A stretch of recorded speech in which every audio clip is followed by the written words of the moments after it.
Cyber जागरूकता, सतर्क रहें, सुरक्षित रहें। एपिसोड 5, शिकायत निवारण पोर्टल मॉड्यूल, समस्या से समाधान तक।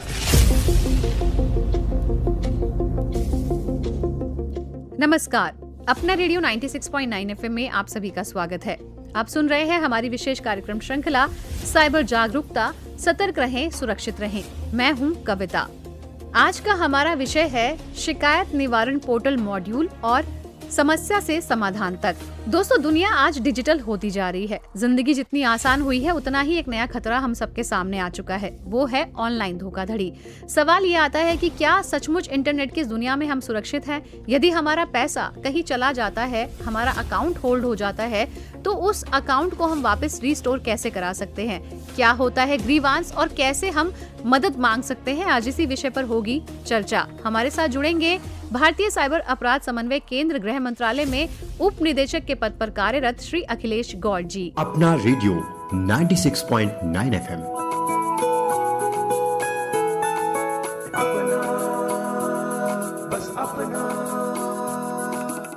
हमारे साथ हैं अखिलेश गौड़ जी। इनसे हम जानेंगे कि आखिर ये जो गृह मंत्रालय ने 2 नए पोर्टल लॉन्च किए हैं, ये क्या है, इसके बारे में बताइए। देखिए, गृह मंत्रालय ने जनवरी में एक स्टैंडर्ड ऑपरेटिंग प्रोसीजर बनाया और उसके तहत 2 मैकेनिज्म्स को डिफाइन किया। एक था कि जब किसी व्यक्ति के अकाउंट्स फ्रीज हो जाते हैं, या फिर कभी किसी अमाउंट में होल्ड लग जाता है, या फिर कभी अकाउंट्स का डिजिटल बैंकिंग सर्विसेज का सस्पेंशन हो जाता है, तो उस केस में व्यक्ति क्या करे, तो उनको एक रिलीफ मिला जाए, उसके लिए एक ग्रीवांस रिड्रेसल मैकेनिज्म को डिफाइन किया गया उस एसओपी में।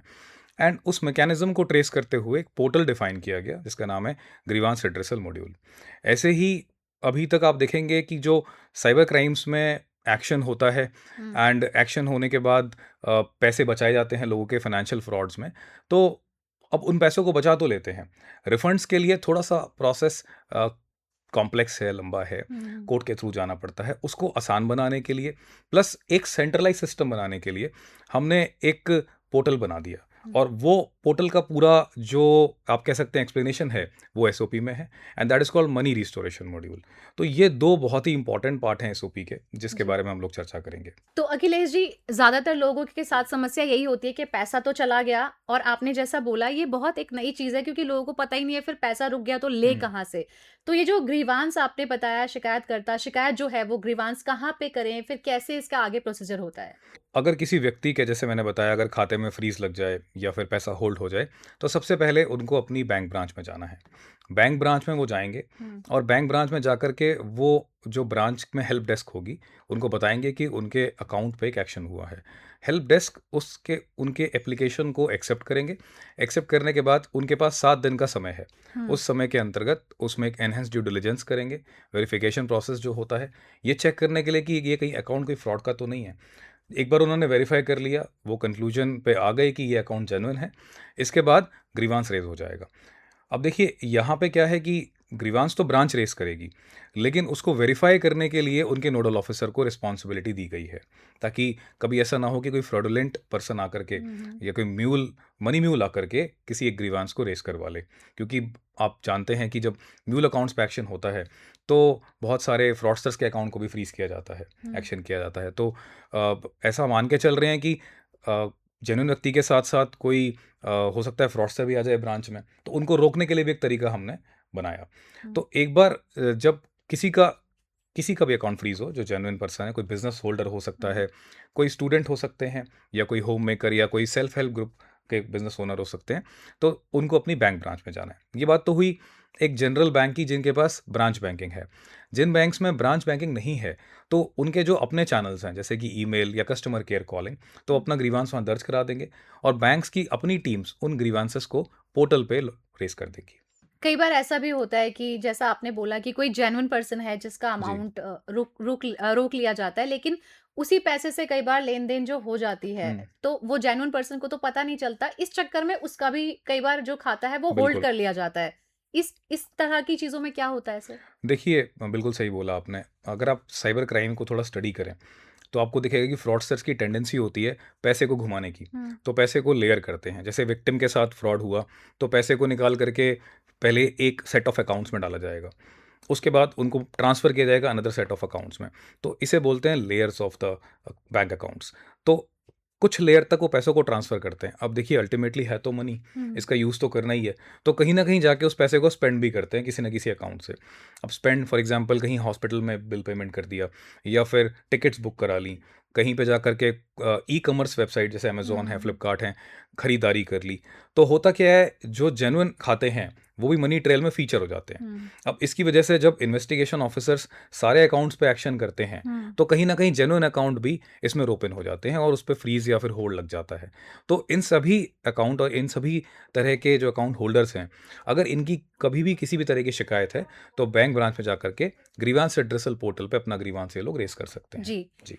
अखिलेश जी, बहुत सारे लोगों को तो ये पता ही नहीं होता कि कोई ऐसा हेल्पलाइन नंबर भी है जो 1930 की बार बार यहाँ पे बात की जाती है, या कोई ऐसा पोर्टल जिस पे जाके हम शिकायत दर्ज कर सकते हैं। तो सबसे पहले दिमाग में यही आता है कि अपने नजदीकी थाने में चले जाते हैं, जी। नहीं तो अपने बैंक में चले जाते हैं। तो जब ये ग्रीवांस करने बैंक में जाएं तो क्या बैंक मदद करता है? क्या वहां जाना सही है? जी, बिल्कुल। देखिए, मैंने बताया ना कि ये एसओपी एप्लीकेबल है सभी बैंक्स पे, scheduled commercial banks, private, public sector, cooperatives, then regional rural banks और सभी फिनटेक्स पे। फिनटेक में जैसे कि एनबीएफसीज़ हैं, वॉलेट्स हैं और बहुत सारे पेमेंट एग्रीगेटर्स हैं, गेटवेज़ हैं और जितनी भी ई-कॉमर्स वेबसाइट्स हैं और बहुत सारी ऐसी फाइनेंशियल एंटिटीज़। तो मैं बात करता हूँ स्पेसिफिकली बैंक्स की, तो एसओपी में क्लियर कट उनके लिए गाइडलाइंस हैं कि जब भी ऐसा कुछ हो तो बैंक्स को रिस्पॉन्ड करना है for registration of the grievances. And RBI ने भी अभी हाल ही में अप्रैल के महीने में अपनी एक एडवाइजरी निकाली है, जिसमें सभी बैंक्स को और फाइनेंशियल इंस्टीट्यूशंस को ये दिशा निर्देश दिए गए हैं कि कभी भी कोई व्यक्ति अगर उनके पास आता है तो उनको ग्रीवांस एड्रेसल पोर्टल पे ग्रीवांसेस लेने हैं और एसओपी को एक तरीके से इम्प्लीमेंट करवाना है। जी।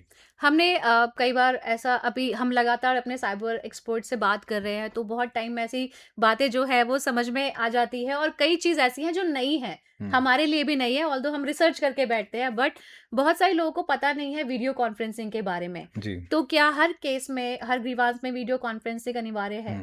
देखिए, ये जो वीडियो कॉन्फ्रेंस का प्रोविज़न है ना, ये एक बहुत ही महत्वपूर्ण एक मैं बोलूँगा प्रोविज़न है जो हमने एसओपी में दिया है। क्या होता है, देखिए केरला में कोई व्यक्ति हैं, बिज़नेस रन करते हैं। अब दिल्ली पुलिस ने एक साइबर कंप्लेंट पे एक्शन किया, तो एक अकाउंट फ्रीज़ किया उसमें, तो वो केरला के व्यक्ति का अकाउंट है। जी। अब अगर दिल्ली पुलिस के ऑफिसर को ये कंफर्म करना है कि वो जेन्युइन अकाउंट होल्डर हैं या वो फ्रॉडस्टर हैं, तो वो उनको अपीयरेंस का नोटिस देते हैं। अब सोचिए 500,000 रुपए आए अकाउंट में, अकाउंट फ्रीज हो गया और वो व्यक्ति कहाँ रहते हैं? केरला में, ऑफिसर हैं दिल्ली के। अगर इतनी लंबी ट्रैवलिंग करनी पड़ जाए तो बहुत सारे लोगों की एनर्जी और रिसोर्सेज खर्च होंगे सिर्फ वेरिफिकेशन में, पुलिस का भी टाइम खराब होगा। तो हमने क्या किया, एसओपी में और इस पोर्टल में एक वीडियो कॉन्फ्रेंस का प्रावधान दे दिया, जिसके तहत अगर कभी भी पुलिस को वेरिफिकेशन करनी है तो वो एक वीसी का आदेश उसमें दे सकते हैं।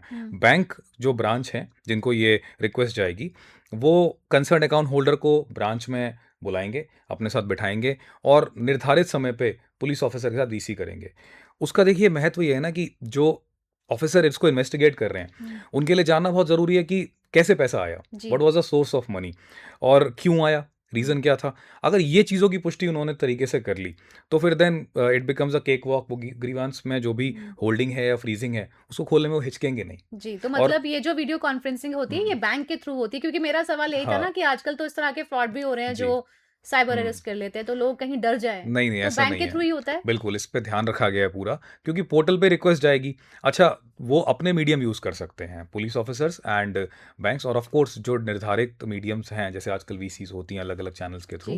तो कोई ऐसा माध्यम नहीं है कि फ़ोन कॉल के थ्रू बात होगी या फिर व्हाट्सएप कॉल करेंगे, प्रॉपर एक चैनल के थ्रू और एक टाइम पे वीसी होगी, जिससे कि जो पर्सन है, अच्छा अकेले वीसी नहीं होगी कि पुलिस डायरेक्टली उन्हें कॉल कर रही है। बैंक जो ब्रांच के ऑफिसर हैं और जो अकाउंट होल्डर हैं और साथ में जो पुलिस ऑफिसर हैं, ये तीनों मिलकर बात करेंगे।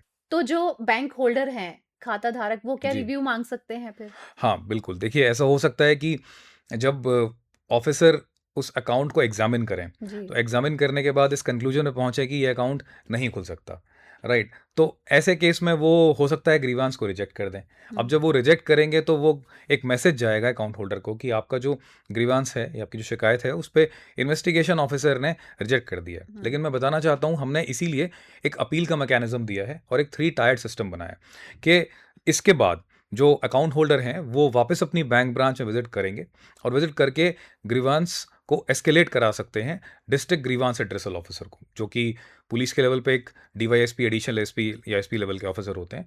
और फिर उनके पास वो ग्रीवांस पहुंच जाएगा एंड दे कैन एग्जामिन।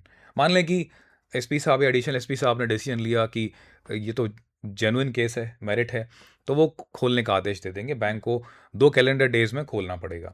मान लें कि उन्होंने भी एक एडवर्स उसमें डिसीजन दिया, वो भी कहते हैं कि नहीं इसको कंटिन्यू होना चाहिए, तो अकाउंट होल्डर को फिर से मैसेज जाएगा कि आपका ग्रीवांस सेकंड लेवल पे भी रिजेक्ट हो गया है एंड फिर से अकाउंट होल्डर के पास एक और चांस ऑफ अपील है to the state grievance redressal officer, जो कि आईजी, डीआईजी या फिर एडीजी लेवल के ऑफिसर होंगे पुलिस में, और वो उसको फिर और ब्रॉडली एग्जामिन करेंगे कि क्या ग्रीवेंस था। तो एक पूरी ना केस की रिकॉर्ड ट्रेल रहेगी उसमें कि आईओ ने क्या डिसीजन दिया और जो डिस्ट्रिक्ट ग्रीवांस ऑफिसर थे उन्होंने क्या डिसीजन दिया। उनको हेल्प करेगा ये सब एक इन्फॉर्म डिसीजन लेने में, दे कैन टेक एक्शन। जी, बातों से तो ऐसा लग रहा है कि एक व्यक्ति जो पहले से ही काफ़ी परेशान है, उसे इस तमाम तरह के चीज़ों से गुज़रना पड़ता है, तो एक मेंटल प्रेशर और अपने पैसे को वापस दिलाने के लिए उन पर बन जाता है। किस तरह से उनकी जो एक काउंसलिंग है वो होती है? कोई अलग से क्या ऐसी काउंसलिंग होती है? देखिए, आप ये बात समझिए कि अभी तो कोई चैनल ही नहीं था ऐसा। अभी तक अगर किसी का खाता फ्रीज़ हो गया, मैंने आपको एग्ज़ाम्पल दिया, मैं एक और एग्ज़ाम्पल देता हूँ। एक व्यक्ति हैं जो रहते हैं लखनऊ में, और अगर एक्शन किया तमिलनाडु पुलिस ने और उनका नोटिस दिया पहले और खाता फ्रीज़ कर दिया, और मान लें कि उनकी छोटी-सी दुकान है, कपड़े का व्यापार है, जी। पैसे देने पड़ते हैं, कपड़ा लेना पड़ता है। अब जब खाता ही उनका फ्रीज़ हो गया, तो वो तो कल से व्यापार कर ही नहीं पाएँगे। बिल्कुल। वो कहाँ जाएँगे तमिलनाडु? उनको तो पता भी नहीं है। अच्छा, उसके बाद लैंग्वेज बैरियर भी रहेगा। तो उन सब चीज़ों पे एटलीस्ट हमने ओवरऑल एक काबू पाने के लिए कि ईज़िली उनको फैसिलिटेट कर पाएँ। उनको कुछ नहीं करना, लखनऊ की ही जिस बैंक ब्रांच में उनका खाता है, जाना है, अपना ग्रीवांस रेज़ कर देना है। मैं मानता हूँ कि एक समय है, समय की सीमा है जिस पे सभी को कार्य करने के लिए बताया गया है एसओपी में, और उसके तहत सबको काम करना है। लेकिन आप विश्वास रखें कि इस पूरे सिस्टम को गृह मंत्रालय मॉनिटर कर रहा है, सारे राज्यों की यूटीज़ की पुलिस मॉनिटर कर रही है, बैंक्स अपने लेवल पे मॉनिटर कर रहे हैं, और आईओज़ हों या डिस्ट्रिक्ट ग्रीवांस ऑफिसर हों या फिर स्टेट ग्रीवांस ऑफिसर हों, सबको टाइम बाउंड एक्शन दिया हुआ है। और ये मान के चलें कि जो पहले केसेस थे जहाँ पे ग्रीवांसेस या अकाउंट्स महीनों-महीनों, सालों-सालों फ्रीज़ पड़े रहते थे, आज हम ये इंश्योर कर रहे हैं कि कोई भी एक अकाउंट मैक्सिमम मैं बोलूँगा कि 1 से 1.5 महीने के अंदर मैक्सिमम पीरियड है ये तो। अदरवाइज़ हम ऐसे केसेस देख रहे हैं कि विदिन 3 टू 4 डेज़ अकाउंट्स खुल भी रहे हैं। सर, यहाँ पे पीड़ित की अब बात करें तो पहली बार उसे कब पता चलता है कि उसका पैसा जो है वो वापस मिल सकता है? देखिए, जब कोई किसी के साथ साइबर क्राइम होता है, तो वो 1930 पे डायल करते हैं या फिर वो cybercrime.gov.in पे आके कंप्लेंट करते हैं। जैसे ही वो ये कंप्लेंट कर देते हैं, तो एक financial fraud kill chain start हो जाती है और पूरा सिस्टम काम करने लगता है। जितने बैंक्स हैं जो उस कंप्लेंट में कहीं ना कहीं जिनमें पैसा गया होगा, तो वो एक्शन शुरू कर देते हैं। इसके करते बहुत सारे पैसे बचते हैं उस वाले कंप्लेंट में, और जो विक्टिम है उनको एक मैसेज आता है कि आपके सो एंड सो पैसे बच गए हैं। तो देखिए, जब विक्टिम को मैसेज आएगा ना, तो उसका ट्रिगर बैंक को भी चले जाता है।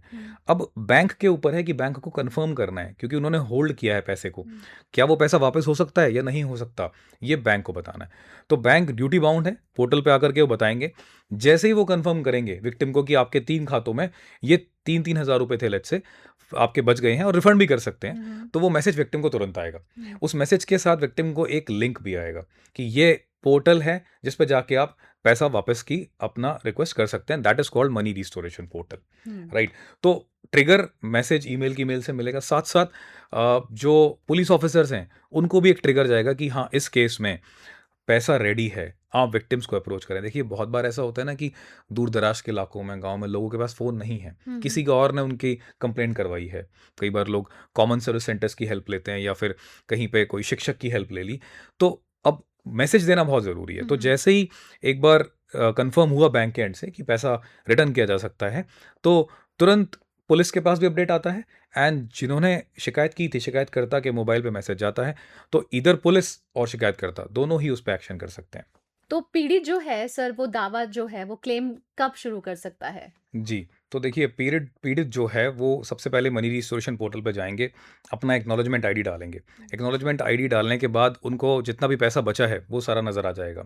तो आप सोचिए कि क्राइम हुआ है और आपको दिख रहा है कि इतने पैसे मेरे बच गए हैं, तो वो देख पाएँगे एंड सेकेंडली उसके बाद 2 सिंपल चीज़ें हम उनसे माँगते हैं। एक उनका खाता, कि जिस खाते में उनको पैसा लेना है वो एक बार चेक कर लें। अगर कोई अल्टरनेटिव खाता भी देना है तो दे सकते हैं और साथ ही साथ उनका पैन।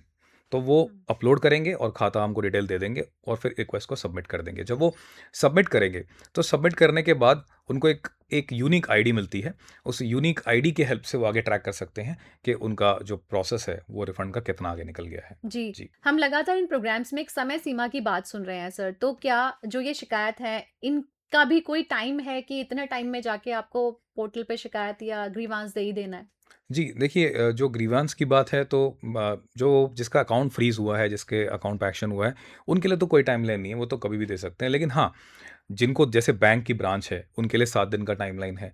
उसके बाद फिर जब वो इन्वेस्टिगेशन ऑफिसर के पास जाएगा ग्रीवांस, तो उनके लिए एक 15 दिन का टाइमलाइन सेट किया गया है। एंड फिर से अगर मान लीजिए अपील होती है, डिस्ट्रिक्ट ग्रीवांस रिड्रेसल ऑफिसर के पास जाता है, उनके लिए एक टाइमलाइन है फिर से 15 डेज़ की। अगर केस मान लें कि स्टेट के पास गया, तब भी टाइमलाइन है। तो ओवरऑल टाइमलाइन तो हर एक के लिए डिफाइंड है। तो सर बहुत अच्छी चर्चा आपके साथ है और बहुत सारी नई चीज़ें आज के इस कार्यक्रम में हमें जानने को मिली है। लेकिन एक सवाल जो मेरे मन में आ रहा है कि आवेदन जब कर दिया तो उसके बाद जाता कहाँ है? देखिए एज अ विक्टिम जब आपने रिक्वेस्ट सबमिट कर दी रिफंड की, तो जो कंसर्न पुलिस ऑफिसर हैं जो आपका केस हैंडल कर रहे होंगे, उनके बकेट पे चले जाएगा।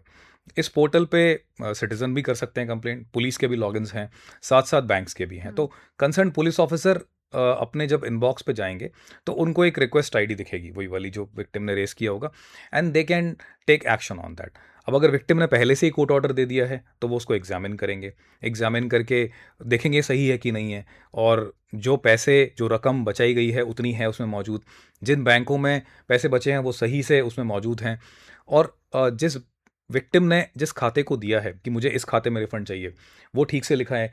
तो एक जांच प्रक्रिया करके उसके बाद फिर वो वहाँ पे विक्टिम से एक इंडेमनिटी बॉन्ड ले लेंगे and then thereafter they can submit the case.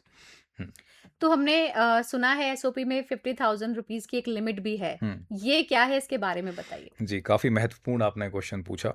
देखिए 50,000 की जो लिमिट है, अभी तक क्या होता था कि जो भी रिफंड अगर करवाना है आपको, एसओपी जब आई थी उससे पहले की बात कर रहा हूँ, तो हर केस में कोर्ट ऑर्डर की ज़रूरत पड़ती थी, राइट? चाहे वो 10,000 रुपये हों, चाहे वो 10 लाख रुपए हों।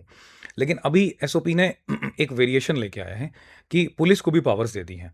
तो अंडर बीएनएसएस सेक्शन 106 पुलिस के पास पावर्स हैं किसी भी सीज प्रॉपर्टी को उसकी इंटरिम कस्टडी वापस करने के, जो भी कंसर्न उसके प्रॉपर्टी के हकदार हैं, और एक इंडेमनिटी बॉन्ड के बेसिस पे। तो क्या होता है इसमें कि अगर किसी व्यक्ति के पैसे 25, 30, 35, 45 हज़ार रुपये होल्ड पे हैं, तो वो जब पुलिस को रिक्वेस्ट करेंगे पोर्टल पे, तो बड़ा सिंपल प्रोसेस है। पुलिस को एक 106 का इंस्ट्रक्शन देना है, जो कि पुलिस इलेक्ट्रॉनिकली जनरेट कर सकती है। पोर्टल पे ही उनका जनरेट हो जाएगा, उनको उसको लेना है, साथ में साइन करना है, कुछ डिटेल्स फिल करनी है एंड देन अपलोड कर देना है।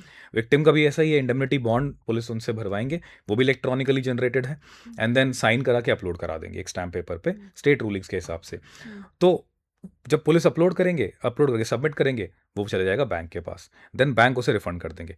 तो देखिए, जिस चीज़ में आज तक कोर्ट ऑर्डर की ज़रूरत पड़ती थी, चाहे वो 5,000 रुपये क्यों ना हो, अब वो सिर्फ पुलिस की इंस्ट्रक्शन की हेल्प से रिफंड हो रहा है। बात करूं 50,000 से ऊपर की, तो मान लें किसी केस में अगर किसी व्यक्ति के 75,000 रुपये होल्ड हुए हैं और उसमें अगर उन्हें रिफंड कराना है, तो फ़र्क सिर्फ इतना है कि यहाँ भी पुलिस से रिफंड हो सकता है, साथ साथ लेकिन एक एफआईआर की ज़रूरत पड़ेगी। तो पुलिस को एक एफआईआर यहाँ पे करनी होगी और उस एफआईआर को अपलोड करना होगा, ये मैंडेटरी है, राइट? तो मान के चलें कि कितना ही बड़ा केस क्यों ना हो, police can always take an action to refund, और अपने ही नोटिस पे। अगर मैं बात करूं कोर्ट ऑर्डर की, तो ऐसा नहीं है कि कोर्ट ऑर्डर अब से नहीं चाहिए होगा या फिर कोर्ट ऑर्डर का बंद हो गया प्रोसेस, लोगों को कंफ्यूजन होती है। तो क्या है कि इधर कोर्ट ऑर्डर और पुलिस इंस्ट्रक्शंस, अगर कोर्ट ऑर्डर है, विक्टिम ले आए हैं, पुलिस ने रिपोर्ट दे दी है, तो उससे भी रिफंड हो जाएगा। अच्छी बात क्या है कि सब एक सेंट्रलाइज सिस्टम में आ गया है, उसमें बैंक भी हैं, उसमें पुलिस भी हैं, और व्यक्ति भी वहीं आएंगे, सिटीजन भी वहीं आकर के रिक्वेस्ट करेंगे। अब मान लें कि सिटीजन कहते हैं कि मेरा पैसा ही जी 10,000 रुपये होल्ड हुआ है, तो उन्हें कोर्ट जाने की ज़रूरत नहीं है, वो सिंपल आएंगे, अपना पैन अपलोड करेंगे, खाता चेक करेंगे और एक रिक्वेस्ट सबमिट कर देंगे। और उसके पश्चात जब वो रिक्वेस्ट पुलिस के पास जाएगी, तो पुलिस ऑफिसर उसे एग्जामिन करेंगे। अच्छा, पुलिस ऑफिसर भी देख लेंगे कि कोई कोर्ट ऑर्डर तो है नहीं, तो वो समझ जाएंगे कि केस 50,000 से नीचे का है एंड इसमें मेरे अपने इंस्ट्रक्शन से रिफंड हो सकता है। तो इलेक्ट्रॉनिकली नोटिस जनरेट करेंगे, एक इंडेमनिटी बॉन्ड जरूर वो लेंगे विक्टिम से, दोनों को अपलोड करके सबमिट करके बैंक को भेज देंगे। प्रिस्क्राइब टाइमलाइन में बैंक भी उसको रिफंड कर देगा। This is a process. जी, तो सर आपने अब तक जितनी भी जानकारी बताई है वो सब ऐसा लगता है कि जो भी पीड़ित व्यक्ति हैं उनके लिए बहुत मददगार है, लेकिन फिर भी किसी केस में अगर किसी व्यक्ति को मदद ना मिल पाए तो क्या वो डायरेक्टली अदालत या कोर्ट में जा सकता है? तो उसके लिए भी थोड़ा बताइए। जी बिल्कुल, अगर किसी भी चैनल से किसी व्यक्ति की शिकायत पे कोई एक्शन नहीं होता और उनको रिलीफ नहीं मिलता, मान लीजिए एक्शन हुआ आईओ ने या फिर डिस्ट्रिक्ट ग्रीवांस ऑफिसर ने या स्टेट ग्रीवांस ऑफिसर ने ये व्यू लिया कि खाते पे होल्ड कंटिन्यू रखिए या फिर फ्रीज कंटिन्यू रखिए, तो हमेशा अदालत के दरवाजे तो खुले हैं उनके लिए। वो जा सकते हैं कोर्ट में, अपना केस दर्ज कर सकते हैं और रिक्वेस्ट कर सकते हैं कि उनकी सुनवाई हो अदालत में। तो yes yes, answer is yes, बिल्कुल जा सकते हैं। तो आज की इस चर्चा में बहुत सारी नई चीजें हमें जानने को मिली, लेकिन जाते जाते एक जो सुझाव है वो हम आपसे जरूर लेंगे। तो हमारे साथ ऐसा कोई फ्रॉड हो ही ना, उसके लिए क्या आपका एक सुझाव है? एक साइबर हाइजीन में कहते हैं ना कि सतर्क रहें, सुरक्षित रहें। और जो हमारे माननीय प्रधानमंत्री जी हैं, उन्होंने भी कहा है कि कभी देखिए कोई अगर मैनिपुलेशन हो या फिर कोई आपको ट्राई करे, कोई पुलिस एजेंसी बन के धमकाने का या फिर कोई लालच दे किसी चीज़ का, तो प्रधानमंत्री जी ने कहा है कि रुको, सोचो एंड एक्शन लो।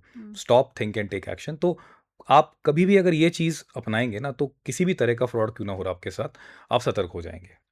तो सर आज आप हमारे स्टूडियो में आए, आपने हमें इतनी अच्छी बातें बताई और साइबर फ्रॉड से सुरक्षित रहने के तरीके भी बताए। आपका बहुत बहुत धन्यवाद। Thank you so much.